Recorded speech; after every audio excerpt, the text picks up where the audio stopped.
Bonso byifashe bitese. Wahora n'iki wa munyarwanda we? Yakugendekeye gute se wa mugabo? Umva bro, nanje kubwira akantu keza nyine. Kagira inkuru. Nukuvuga ngo ngeze arajya nsanga bari gutanga akazi.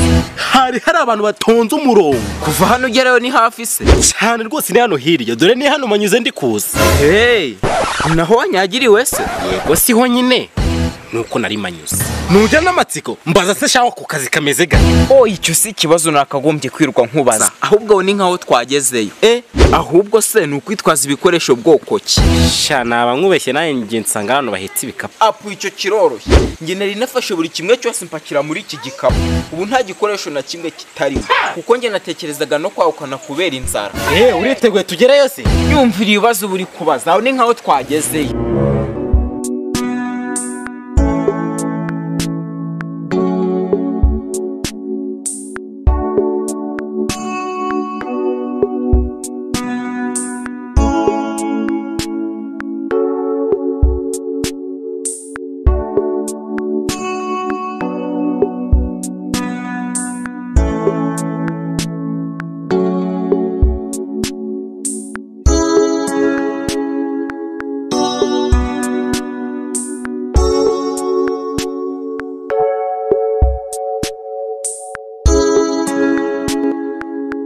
Mwese muzana ibyo bikapu tubafashe bitaza kubabangamira igihe muri gusubiza ibibazo tugiye kubabaza.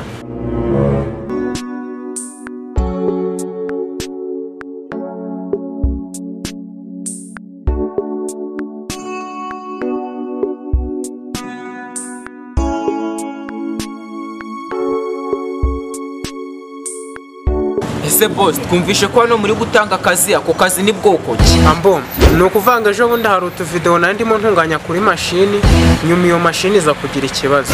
Ubwo rero nagira ngo mujye kumfasha tuzikorere rikava. Numese nk'ubwo kuma mutatubwiye ngo tuzane ibikoresho. Mbere yuko ujya kuza hano ninde waguhamagaye? Oya rwose boss mwakagombye kutubwira tukazana ibikoresho. Ubu bose ibyo niba ari bya bekovu no kuvuga turabikoresha amatwi. Ariko harya ubundi ntaravuga menshi, ubundi bakwita banyita Sekanyana Spiriyani, uzwi ku izina rya Bonso. Wowe nitwa Byahatari, mwene kabirikira umwana berekera. Hanyuma wowe nukomeza kwigira incyomotsi nagukura mu mubare w'abashaka akazi. Muhore rero munyumvire.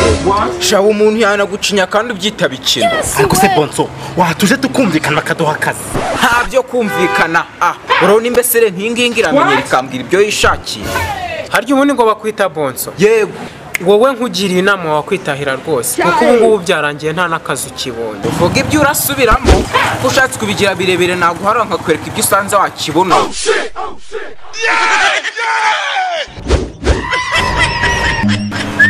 Iwanyu abandi hariya hari mashini murakoresha mwinjire mugiye mu kazi.